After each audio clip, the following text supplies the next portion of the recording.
अंबाला में आज वीर शिरोमणि महाराणा प्रताप जी की जयंती बड़े ही धूमधाम और श्रद्धा के साथ मनाई गई।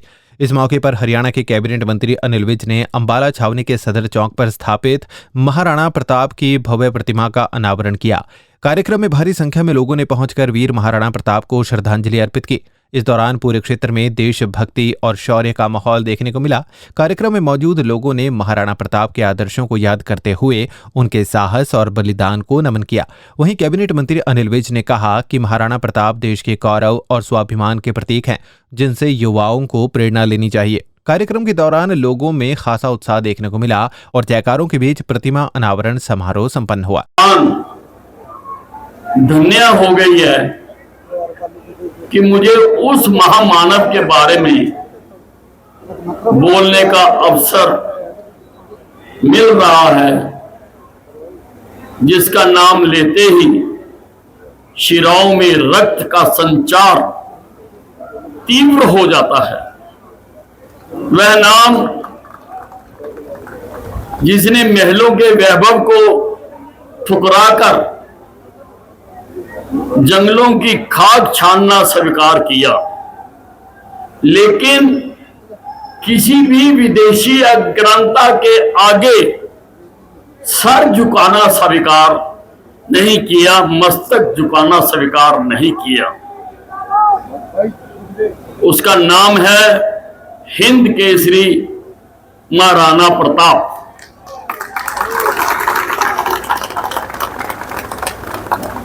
चढ़ चेतक पर तलवार उठाओ, चढ़ चेतक पर तलवार उठाओ, रखता था भूतल पानी को, राणा प्रताप सिर काट काट करता था सफल जवानी।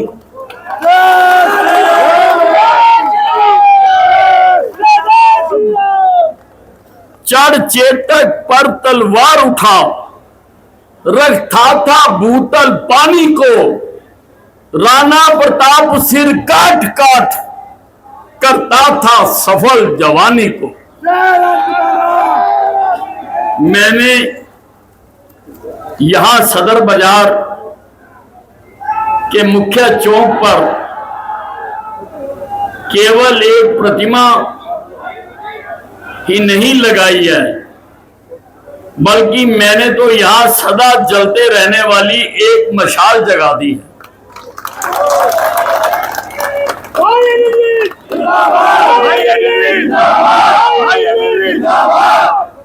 जो यहां से हर गुजरने वाले व्यक्ति को देशभक्ति, स्वाभिमान का सदा याद दिलाती रहेगी।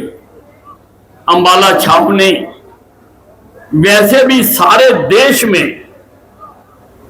एक अलग नगर है। यहां पर उन वीरों को, यहां पर नेताजी सुभाष चंद्र बोस की प्रतिमा लगाई गई, सुभाष चंद्र बोस पार्क बनाया गया,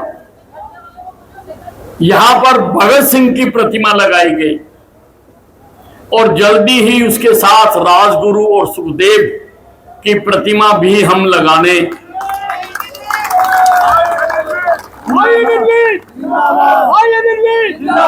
जा रहे हैं। जल्दी ही बाबा साहब अंबेडकर की भी प्रतिमा हम इस शहर में लगाने जा रहे हैं और यहां पर शहीदी स्मारक बनाकर आजादी की पहली लड़ाई के वो योद्धा जिन्होंने अंग्रेजों के खिलाफ लड़ाई लड़ी और जिसकी शुरुआत अंबाला छावनी से हुई थी, जिनको कभी किसी ने याद नहीं किया, जिनके लिए कभी किसी की आंख से आंसू नहीं छलका, जिनको कभी किताबों में श्रद्धांजलियां नहीं देगी, उन सब के लिए भी 1857 में हिंदुस्तान में जहां जहां पर हमारे सैनिक, हमारे लोग, हमारे किसान अंग्रेजों के खिलाफ लड़े, हमने उन सब दृश्यों को आजादी के स्मारक में उनको रिक्रिएट किया है। अंबाला, मेरठ, दिल्ली, आगरा, झांसी की रानी लड़ी, तांत्या टोपे लड़े, जितने भी शहीद हुए हमने उनके लिए यहां शहीदी स्मारक बनाया है। और उसमें श्रद्धांजलि देने के लिए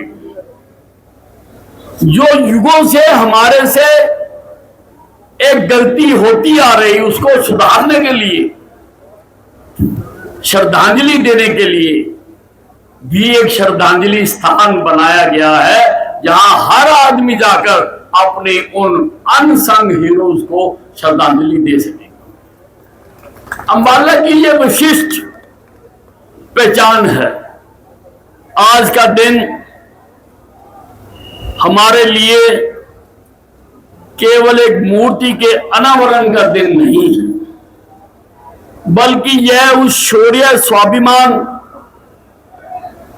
और अदम्य साहस के पुनर्जागरण का दिन है, जिसने सदियों तक भारत की अस्मिता को बचाए रखा। जब हम मेवाड़ केसरी महाराणा प्रताप का नाम लेते हैं तो रगों में दौड़ता रक्त उबाले मारने लगता है। आज इस चौक पर स्थापित यह प्रतिमा केवल पत्थर या धातु की संरचना नहीं है, यह जीवन प्रेरणा है उन आंखों के लिए जो सपने देखती हैं और उन हाथों के लिए जो अन्याय के खिलाफ उठते हैं। साथियों, इतिहास गवाह है, जब दिल्ली के तख्त से पूरी दुनिया को डराया जा रहा था, जब बड़े बड़े राजा और महाराजा झुक रहे थे, तब एक वीर अरावली की कंदराओं में घास की रोटी खाकर अपनी मातृभूमि की रक्षा करने का संकल्प लेकर लड़ रहा था। यह वह समय था जब भारत की धरती आक्रांताओं के जूतों तले करा रही थी। एक एक करके राजपूताना की रियासतें दिल्ली के दरबार में घुटने टेक रही थी, सुख सुविधाएं और संधि के नाम पर अपनी स्वतंत्रता बेच रही थी। लेकिन चित्तौड़ की मिट्टी का धर्म कुछ और था। 9 मई यानी आज के दिन 1540 को कुंभलगढ़ के दुर्ग में जब प्रताप का जन्म हुआ, तब वो केवल एक राजकुमार नहीं बल्कि भारत की अस्मिता के रक्षक थे। जब 1572 में उनका राज तिलक हुआ तो उनके पास ना तो सोने का सिंहासन था, ना ही सुरक्षित राज्य था। उनके सामने था दुनिया का सबसे शक्तिशाली साम्राज्य, अकबर मुगलिया सल्तनत। प्रताप ने राशि ठाट बाट का त्याग किया। उन्होंने प्रतिज्ञा की, जब तक मैं मेवाड़ को मुक्त नहीं करा लेता तब तक ना पत्तलों पर भोजन करूंगा, ना पलंग पर सोऊंगा और ना ही महलों में रहूंगा। यह एक राजा था, अपनी मातृभूमि के लिए दिया गया सर्वोच्च बलिदान था। 18 जून 1576 की तारीख इतिहास का वो पन्ना है जो आज भी वीरता की गवाही देता है। हल्दी घाटी के उस तंग दर्रे में एक तरफ 80,000 की मुगल सेना थी और दूसरी तरफ मात्र मुट्ठी भर 20,000 भील और राजपूत योद्धा थे। कल्पना कीजिए उस दृश्य की। अपनी नंगी तलवार लेकर जब अपने घोड़े चेतक पर सवार होकर मुगल सेना के बीच से निकले थे महाराणा प्रताप, तो ऐसा लगता था मानो साक्षात काल तांडव कर रहा हो, साक्षात काल तांडव कर रहा हो। महाराणा प्रताप की, महाराणा प्रताप की। कल्पना कीजिए जब हल्दी घाटी की कंदराओं में घास की रोटी उनकी बच्ची के हाथ से बिल्ली छीन कर ले गई, एक पिता पर क्या गुजरी होगी।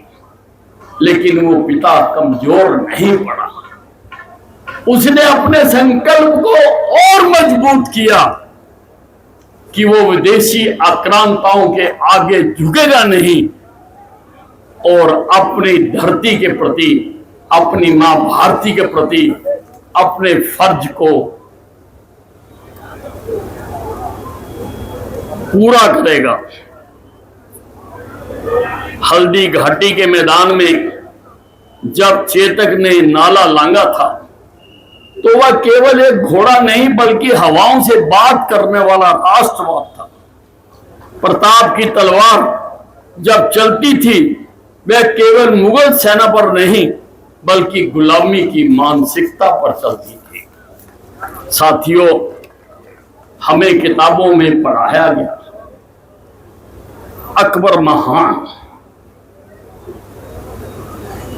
किताबों में जब हम भी पढ़ते थे तब भी यही लिखा जाता था अकबर महान, परंतु वह तो गुलामी की चाशनी में डूबी हुई लेखनी द्वारा लिखी गई इबारत थी।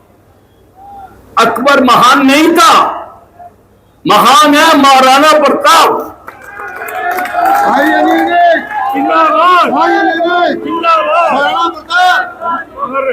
फाड़ डालो इतिहास की उन तमाम किताबों को जिन पर लिखा है अकबर महान, और अपने खून की स्याही से जगह जगह लिख दो कि महाराणा प्रताप है महान। हमने भी यहां पर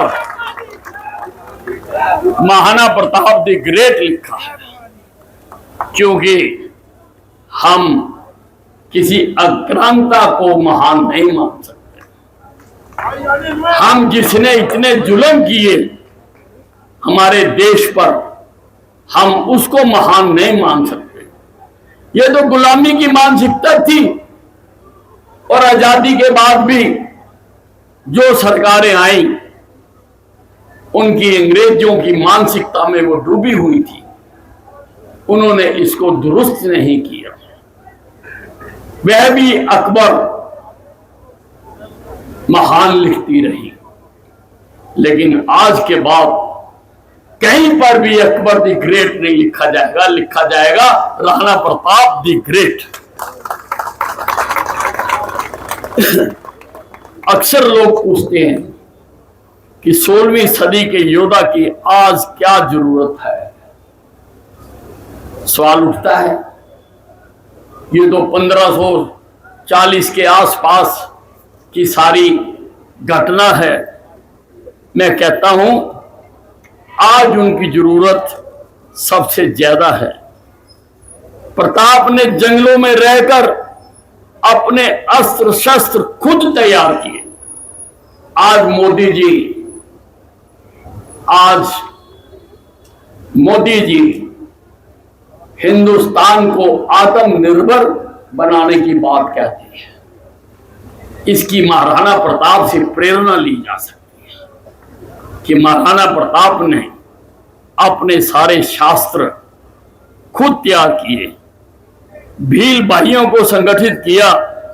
आज जब हम आत्मनिर्भर भारत की बात करते हैं तो प्रताप हमारे सबसे बड़े रोल मॉडल हैं। महाराणा प्रताप की सेना में कुंजा भील जैसे वफादार सैनिक थे। उन्होंने समाज के हर वर्ग को साथ लेकर राष्ट्र रक्षा की। आज हमें भी जाति और पंथ से ऊपर उठकर राष्ट्र के लिए एक होना होगा। महाराणा प्रताप आज सारे देश के हैं, सब धर्मों के हैं, सब जाति के हैं, किसी एक धर्म के नहीं। वो देश को जागृत करने वाले, देश की रक्षा के लिए अपना सर्वस्व निछावर करने का संदेश देने वाले एक महान